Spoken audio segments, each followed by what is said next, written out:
Bonjour à tous! Étant une fan inconditionnelle de la marque Stamperia, je n'ai pu m'empêcher de la commander dans la boutique Brico et Scrap. Comme d'habitude, je vais ouvrir le colis avec vous et vous montrer son contenu, puis les articles un peu plus en détail par la suite.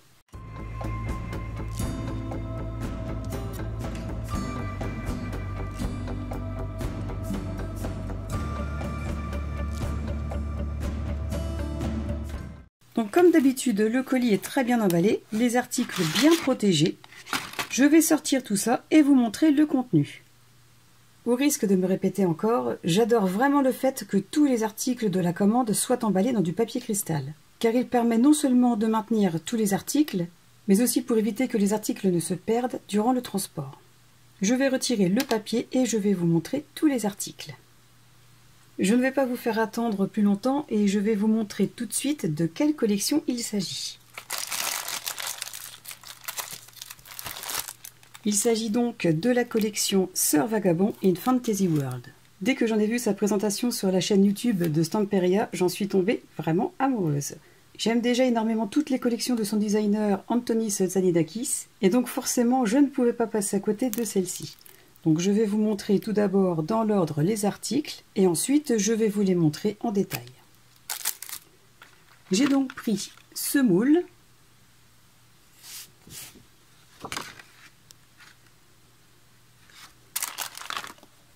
celui-ci, et celui-ci. Ensuite, ces deux feuilles sont deux petits cadeaux de Tony et Constance. Donc merci beaucoup. Ah, j'ai eu aussi un autre cadeau, donc un moulage. Et une petite brosse. Alors ça, c'est vraiment très pratique. Pour pouvoir utiliser ces encres-là, ça permet de déposer l'encre de façon très uniforme sur les feuilles ou les autres supports. Donc merci beaucoup, je vais en avoir une grande utilité. Ah, et bien sûr les incontournables petites friandises et boissons. Merci beaucoup. Pour en revenir à cette superbe collection, j'ai donc pris aussi les moules en silicone. J'ai pris celui-ci. Celui-ci, celui-ci et celui-là. Ensuite, dans chaque commande, il y a bien sûr le récapitulatif. J'ai pris aussi les die cuts, un paquet d'éphéméras, cette planche de tampons avec de jolis arabesques, et celle-ci pour faire de magnifiques fonds. Ensuite, j'ai pris les 4 sets de rubans disponibles dans cette collection, un bloc de fond en 20 sur 20 cm, ce pochoir, celui-ci, celui-ci, et celui-là. J'ai aussi pris le bloc de fond en 30 sur 30 cm et le bloc principal en 30 sur 30 cm qui ira bien évidemment avec celui en 20 sur 20 que je vous ai montré au début. Passons à présent à la présentation détaillée de tous ces articles. Je commence par vous montrer les moules en silicone. Alors il mesure 14,8 cm sur 21 cm, ce qui est déjà un très grand moule. Pour vous donner une petite idée de sa taille, voici les moules en silicone de format A6. Donc forcément A5 ça fait le double, ce qui va pouvoir nous permettre de réaliser des créations d'un format un peu plus grand. Donc voilà pour la taille. Ensuite pour l'épaisseur, comme les précédents que j'avais déjà pu vous montrer, ils ont une épaisseur d'environ 1,2 cm ou 1,3 cm, donc c'est déjà quelque chose de bien conséquent, ce qui leur permet d'être très stables quand ils sont posés à plat pour la résine, et ce qui permet aussi d'avoir une bonne profondeur du moulage. Donc nous avons celui-ci avec les volutes. L'intérieur est très bien travaillé, avec des effets creusés. J'ai vraiment hâte d'avoir le temps de pouvoir réaliser les moulages. Donc voilà pour celui-ci. Ensuite, j'ai pris celui-là Alors effectivement, il faut avoir vraiment des idées pour pouvoir le placer dans une création, mais voilà, je l'ai pris quand même parce que toutes les formes et les graphismes à l'intérieur, j'ai vraiment trouvé ça super beau. On peut aussi mettre séparément ces petites volutes qui peuvent facilement compléter ce moule. Voilà. Ou éventuellement reprendre celle-ci et les mettre sur les 4 coins sur une création en ayant celle-ci en pièce maîtresse. Donc comme pour le précédent, hein, l'épaisseur est sensiblement la même. Souplesse, qualité, je n'ai rien à redire sur ces moules. Voilà pour celui-ci. Ensuite, concernant ce moule, je l'ai pris tout simplement parce qu'il s'agit de moule cadre. Il s'agit du même mais en 2 tailles différentes, ce qui nous permet de faire des créations de taille moyenne et des créations de taille plus grande. Par exemple, je vois très bien ce cadre en tant que cadre de miroir, ce qui tombe bien puisque nous sommes dans le monde fantasy, ou alors tout simplement en cadre pour décorer une couverture d'album. Et je l'ai pris aussi pour les coins, donc il y a 4 coins différents qui sont tout aussi beaux les uns que les autres. Donc voilà pour ce moule. Et pour finir avec les moules silicone de cette collection, j'ai pris aussi celui-ci avec les rouages, parce que même si j'en ai déjà d'autres en silicone aussi d'une autre marque, j'ai trouvé vraiment intéressant d'avoir celui-ci, parce que premièrement, il est de grand format, mais aussi parce qu'il y a plein de rouages différents sur ce moule. Je vais essayer de vous montrer un peu plus en détail certaines parties. Donc voilà pour les moules en silicone. Ensuite, concernant les moules en plastique thermoformés en format A4, j'ai pris celui-ci. Il se compose de roses, d'une fresque, d'une ceinture qui peut aussi faire office de fresque, et de plusieurs coins différents.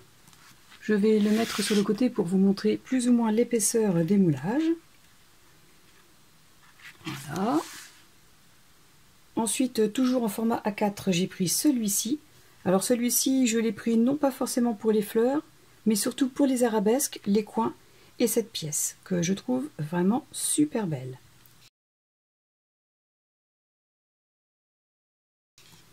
Donc pareil, je vous montre à peu près l'épaisseur que ça peut donner.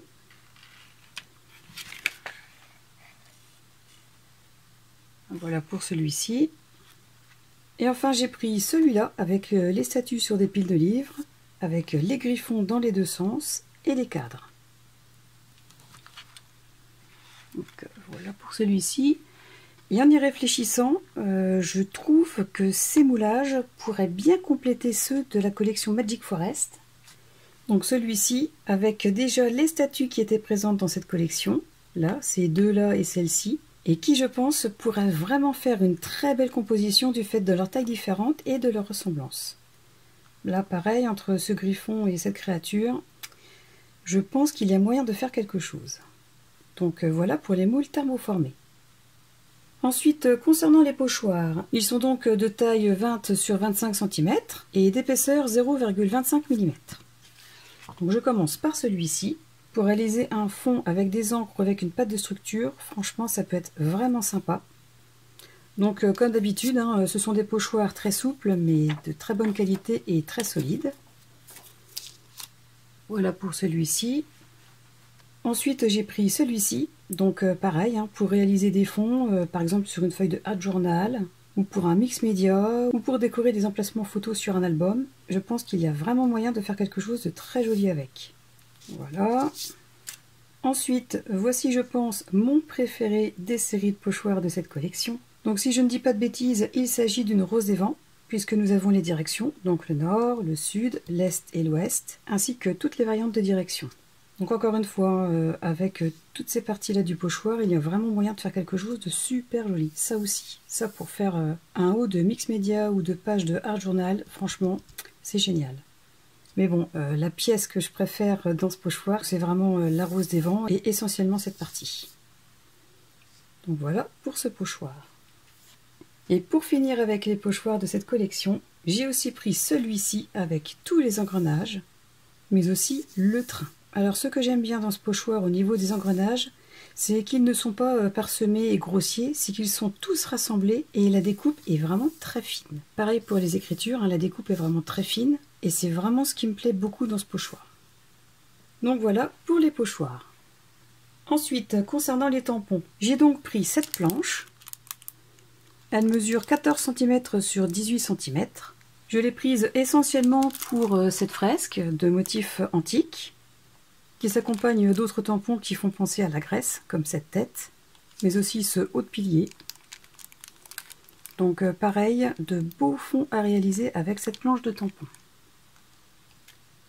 Ensuite, j'ai choisi celle-ci pour ces superbes arabesques, aussi bien pour faire des fonds en longueur que pour habiller des coins. Et celle-ci, je l'aime énormément parce qu'elle est entrelacée, un peu comme celle-là, mais celle-ci est plus petite, donc elle pourra s'adapter à plus de projets que celle-ci. Et j'aime aussi beaucoup celle-là. Je pense qu'il y a vraiment moyen de faire quelque chose de super beau aussi avec. Donc voilà pour les tampons.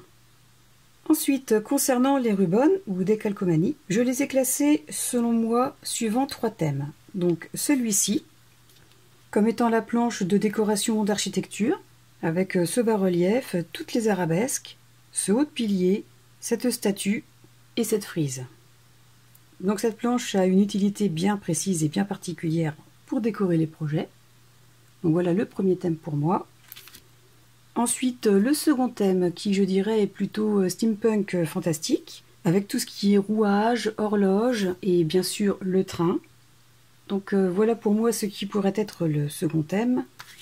Et enfin le troisième thème, celui de l'architecture ou du bâtiment, avec ses magnifiques entrées de style gothique. Et celui-ci avec les décorations. Et maintenant que je regarde un peu mieux, je pense que ça pourrait encore être un thème différent, un quatrième thème, celui des décorations fleuries. Donc oui, voilà, en fait pour moi, dans ces rubans, il y a vraiment 4 thèmes différents. Mais ces deux-là s'associent parfaitement de par leurs couleurs similaires. Et des 4 planches, je trouve qu'il n'y a que celle-ci qui diffère un petit peu.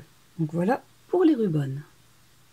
Ensuite, concernant le bloc principal de la collection, je l'ai donc pris en format 20-20 et en format 30-30. Et comme ils sont identiques, je vais vous montrer le format 30-30. Alors déjà, rien que la couverture en elle-même, déjà je trouve qu'elle nous raconte une très belle histoire fantasy, en nous donnant un avant-goût de tout ce qui peut s'y dérouler. Alors voilà la première page sur laquelle Sœur Vagabond se plonge dans un livre de magie très certainement, avec un très joli fond de voûte.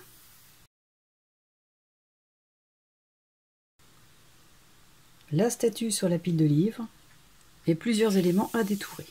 Cette superbe frise aussi, alors quelque chose à conserver si vous faites un album.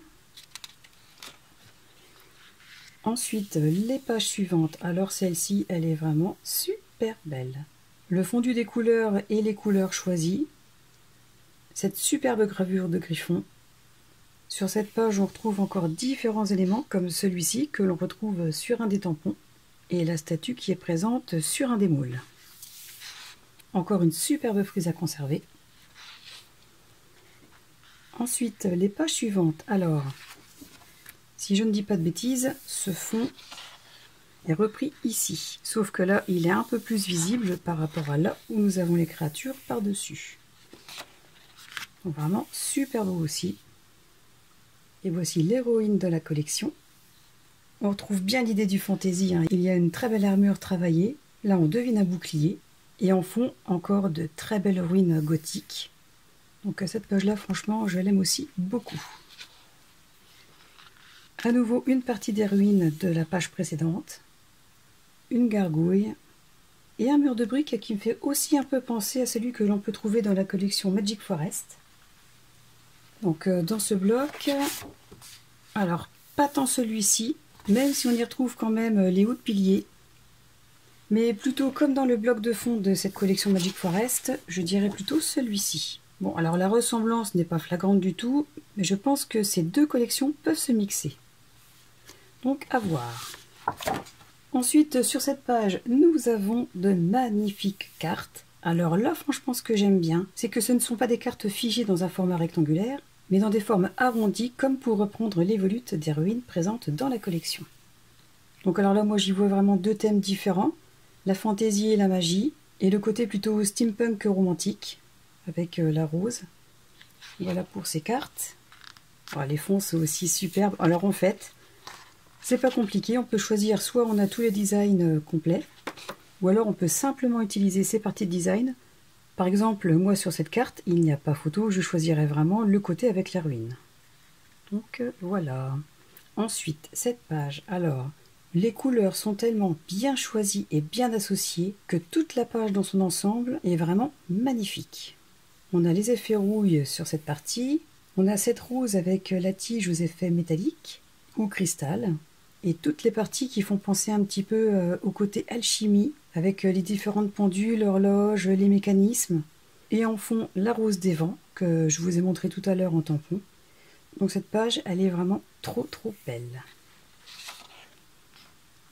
Le fond, ben voilà, on dirait encore une vieille cité perdue, oubliée. Oh, elle est superbe. Et celle-ci, pareil. Alors on aura tendance à penser au départ qu'il y a vraiment trop de graphisme et que ça pourrait être une page compliquée à découper, mais pas forcément, parce qu'elle est bien séparée en plusieurs parties. Par exemple là, nous avons vraiment la fleur et des parties mécaniques. Donc il suffirait simplement de couper ici pour avoir un esprit de cette feuille. On peut aussi conserver tout un côté nature, par exemple pour associer avec Magic Forest, en reprenant simplement cette partie avec le papillon. Ou alors si on veut vraiment avoir un esprit antique, eh bien il suffit simplement de garder cette partie. Donc en fait, dans une page compliquée, il y a toujours moyen d'en tirer quelque chose. Waouh! Ce fond là, j'aime beaucoup aussi. D'ailleurs, si je ne m'abuse, il y a un pochoir qui reprend un petit peu les motifs. En fait non, ce n'est pas un pochoir, mais c'est ce tampon. Voilà, c'est complètement ce motif. Donc comme quoi il est vraiment possible de réaliser un superbe fond, rien qu'avec ces motifs de ce tampon. Ensuite, cette page, on y retrouve le cadre présent sur un des moules en silicone. Donc elle est très jolie aussi celle-ci.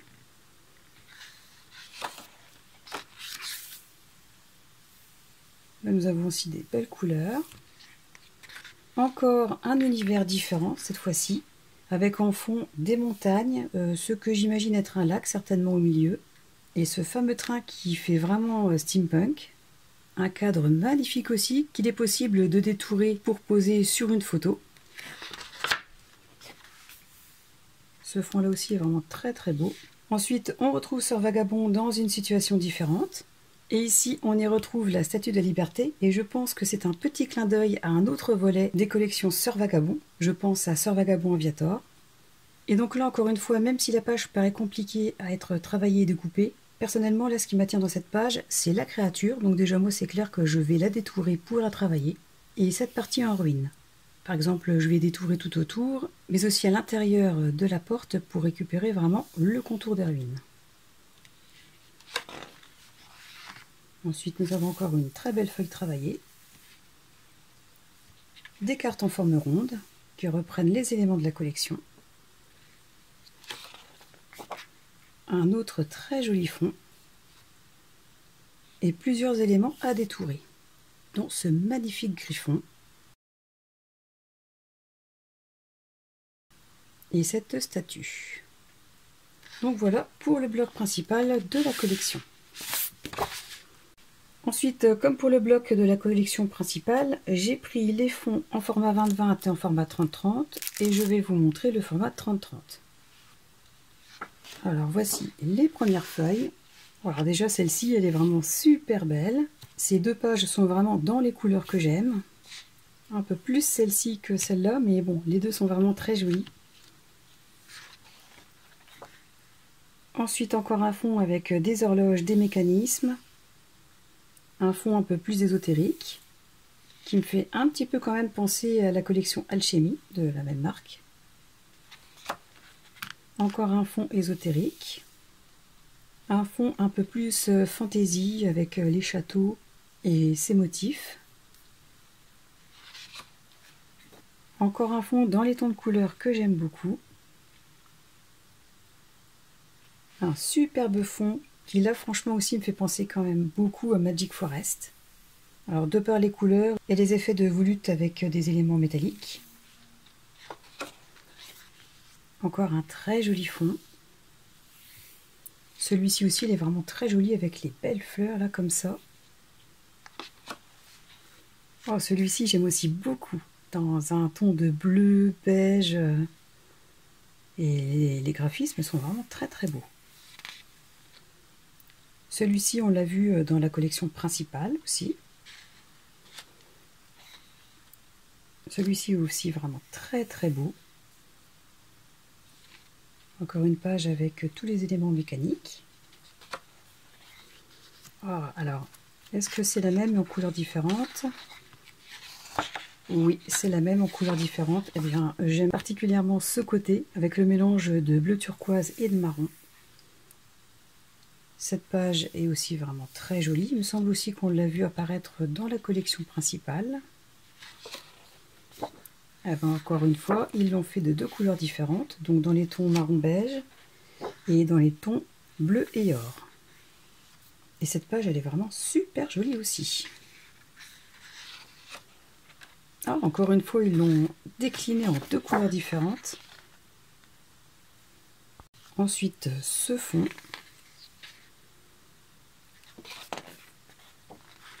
Celui-ci est très joli aussi, j'aime beaucoup. Et voilà pour le bloc de fond. Ensuite, il me reste les die cuts à vous présenter. Donc voici la première partie, avec essentiellement tout ce qui est sculpture, bas-relief, haut de pilier.